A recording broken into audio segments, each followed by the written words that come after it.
Persepolis, the story of a return. Chapter 7. Hide and Seek. Frau Dr. Heller's house was an old villa built by her father, a 1930s sculptor of some renown. The big terrace that looked out on the garden was my favorite place. I spent some very pleasant moments there. Only the excrement of Victor, Frau Dr. Heller's dog, disturbed this harmony. On average, he defecated once a week on my bed. Dr. Heller! Do you have any idea? It's the 5th time in a month. It's unacceptable. Why don't you train him? Yes, well, I'm going to have the sheets changed. I often forgot that he was too old to learn anything. You are really very uptight.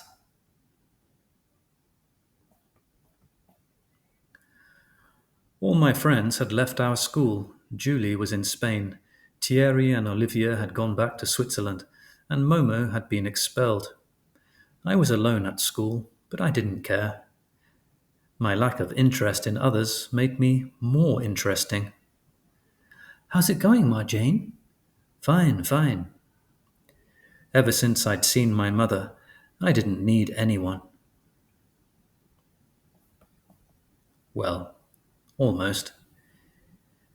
Do you want to walk home together?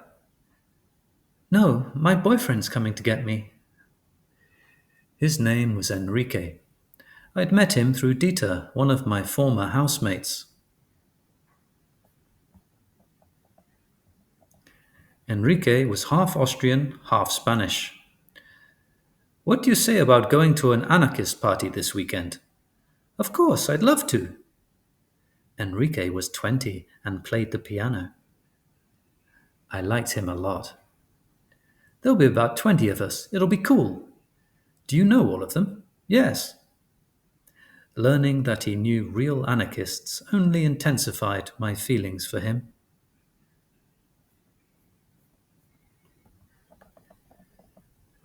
A revolutionary anarchist party.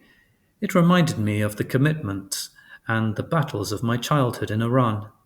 Even better, it would perhaps allow me to better understand Bakunin. Down with the bourgeoisie! Long live Bakunin!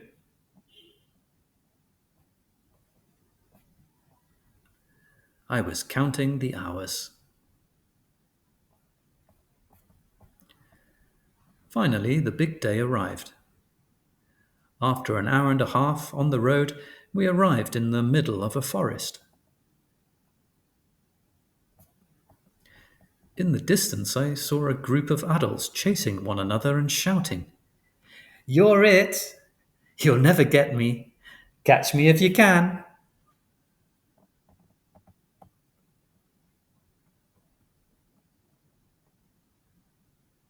What a big disappointment. My enthusiasm was quickly replaced by a feeling of disgust and profound contempt.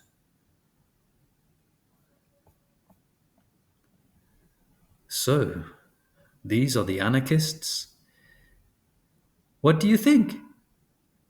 At this instant, my love for Enrique suffered a devastating blow. Come, we're going to join in the game. Come on, you'll see, we'll have a good time. I'm not really in the mood for a party. Enrique insisted. I finally gave in. We played hide and seek, then volleyball. To wrap up the party, we grilled sausages while singing Janis Joplin. The sausages and the music were good. I was in love again. Then we went inside to go to sleep. Good night, all. Sweet dreams. We're all going to sleep here? It embarrassed me to sleep with Enrique in front of all these people. I came from a culture where even kissing in public was considered a sexual act.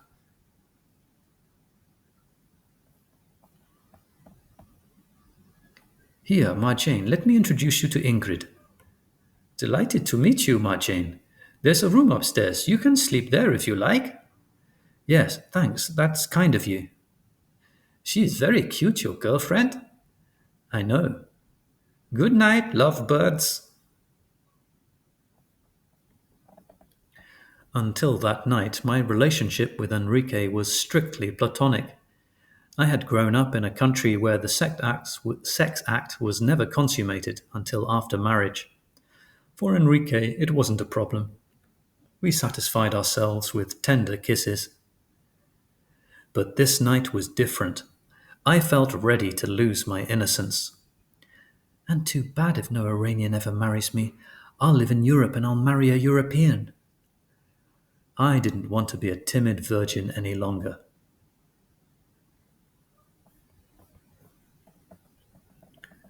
Unfortunately, the next morning I was as much a virgin and as timid as the night before. Nevertheless, I had tried my best. It's my fault. I'm so unbelievably ugly. I'm sure that's why he didn't want me. I didn't see any other explanation. I'm ugly. I smell. I'm terrible. I'm hairy.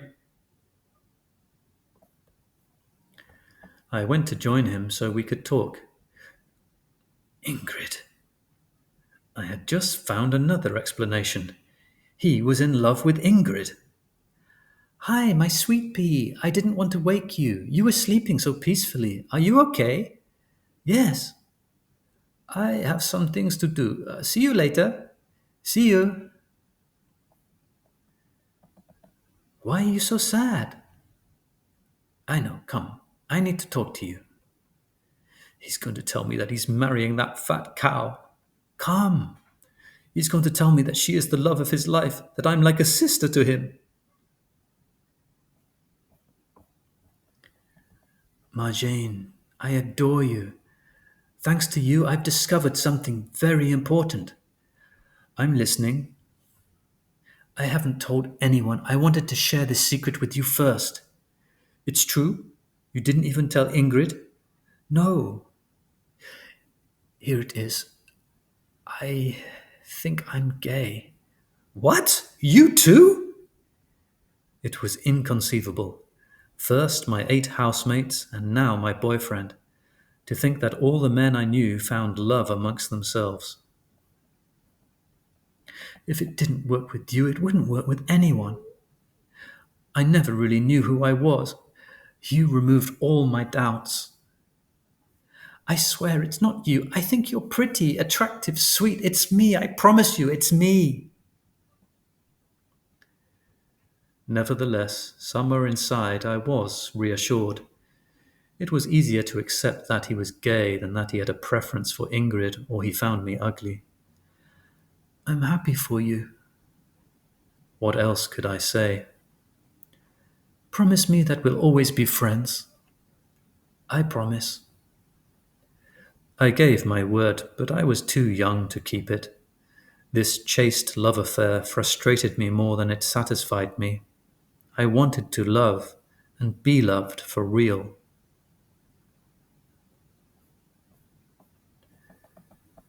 I lost touch with Enrique, but his anarchist friends adopted me. My life was split between them, my school, and Frau Dr. Heller's house. The communal life went hand in hand with the use of all kinds of mood enhancers, weed, hash. I tripped every weekend, and you could see it on my face. My physics teacher, Yonal Aruas, was worried about me. Marjane, are you okay? You can talk to me if you'd like. At home, there's a war. I'm scared for my parents. I'm alone and I feel guilty. I don't have much money. My uncle was assassinated. I saw a neighbor die in a bombing. I sensed that he didn't believe me. He must have thought that I was exaggerating. I persisted anyway. I needed to talk so much. Then I live in this crazy woman's house. My boyfriend... Enough. It's okay. Would you like to come over for lunch at our house on Saturday? My mother will be there too. I accepted. At his house, I played with his twins, Joanna and Caroline. I spent a long time talking to Mrs. Aruas, my teacher's mother, a French woman of Jewish Moroccan origins. I understand how hard it is for you. You have to make 3 times the effort of anyone else to succeed. That's the immigrant lot. It was the same for me when I arrived in France. Be strong. All will go well for you. I hope to see you again. But we never saw each other again. Yonel's wife didn't like me. She must have thought that I was making up stories. So I was never again invited over.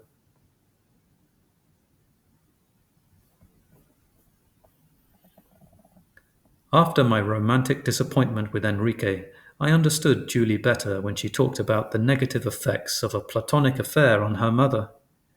I had grasped the necessity of a carnal relationship. But after this incident, what was I to do? I felt more unlovable and had even less self confidence. And then one day, a new student arrived in my class. His name was Jean Paul. I liked him. Marjane, would you like to grab a drink this weekend? You and me? Who else? When? Well, this weekend, Saturday perhaps? We arranged to meet at de l'Europe at 6 o'clock. I put on my best clothes. I was so excited that I got there an hour early. He was half an hour late. At last. Hi, what are you reading?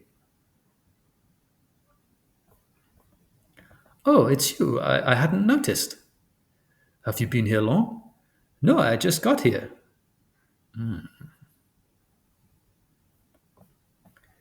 I really liked him. So, how are you? Fine, fine. And you?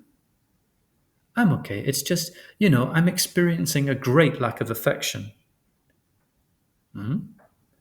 I was hoping to move him enough that he'd take my hand, conspicuously placed on the table, while saying, Don't worry, I'll take care of you.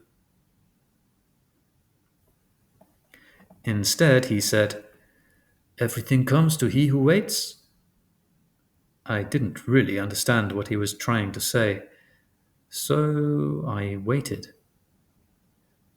And after 10 minutes of waiting, listen, I didn't get our last math class on logarithms very well. I have some questions to ask you. I had to remain dignified.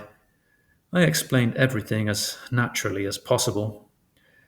For example, the logarithm of 100 equals 2 because 10 to the power of 2 equals 100. We were together until 9 o'clock talking about functions and trigonometry. This was very nice. Thanks, and see you soon. What did you think, you stupid girl? You think that a guy like him could be interested in a girl like you? What an imbecile. How could I have been so delusional?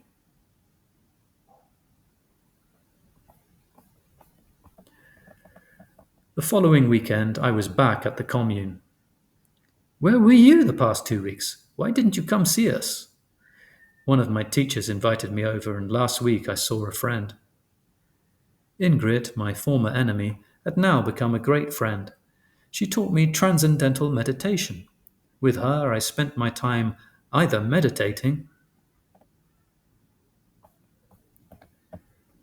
or tripping.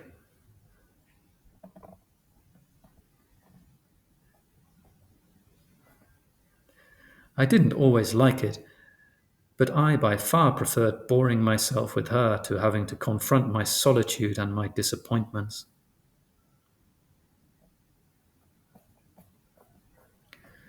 Little by little, I became the portrait of Dorian Gray.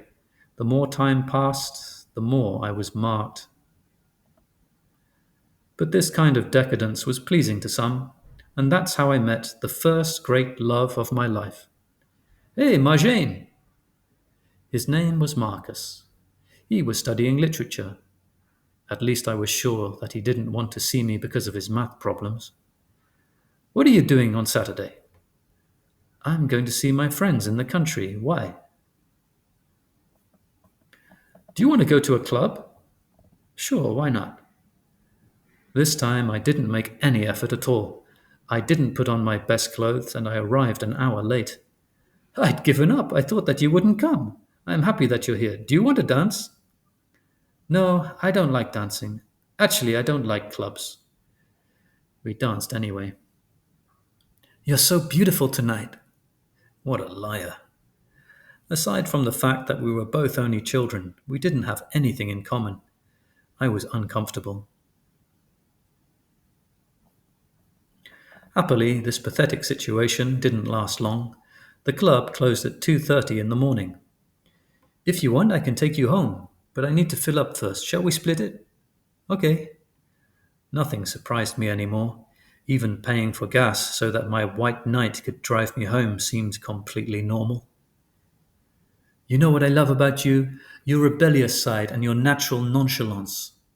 Thanks. Then, things always happen when you least expect it. It was happiness.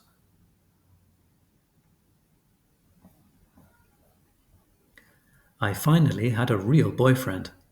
I was over the moon. One night at Marcus's house, I'm going to write a play. Oh yeah, I'd love to be in it. When suddenly, Was Maxi hier? Sie muss rausgehen. It was his mother. Marcus didn't have a father. She thought I didn't understand German.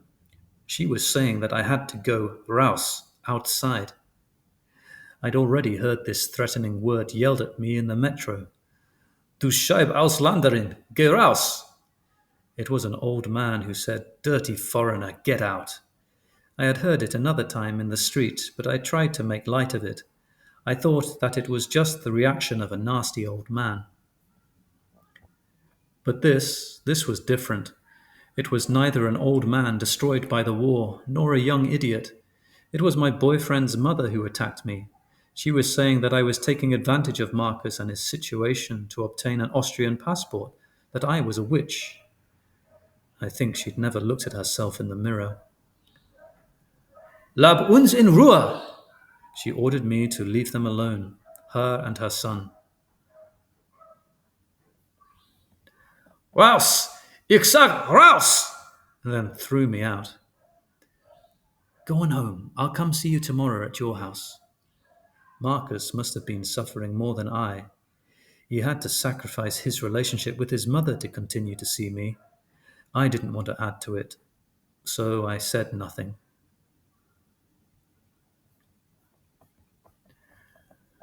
At my house, it wasn't much better. You don't have anything to smoke? No, now that I don't see Ingrid. It's so stupid. My mother cut off my allowance. Really? Geh raus! Hier ist nicht ein Nuttenhaus. This isn't a bordello. What do you think? You think I don't know anything about your secret prostitution? Have you no shame? He's my boyfriend. Of course, it's obvious. What? To you, true Austrians don't go out with girls like me? Is that it? You would have made Freud an excellent patient. Frau Dr. Heller was a crackpot. She was a real psychopath, a crazy woman. I really wanted to insult her, but I had promised my mother that I wouldn't. I had just read Freud's 3 essays on the theory of sexuality. So I insulted her very strongly in Persian. She didn't understand anything, and I got to let off steam.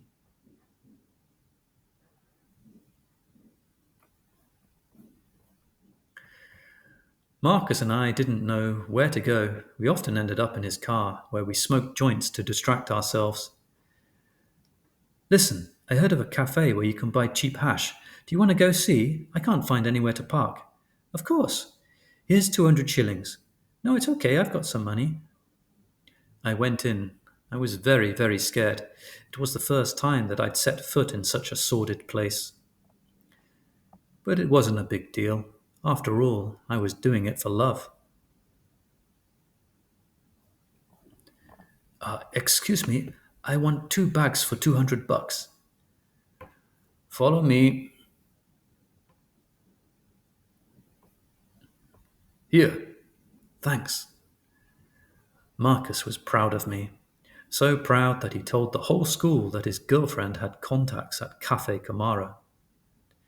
This is how, for love, I began my career as a drug dealer. Hadn't I followed my mother's advice to give the best of myself? I was no longer a simple junkie, but my school's official dealer.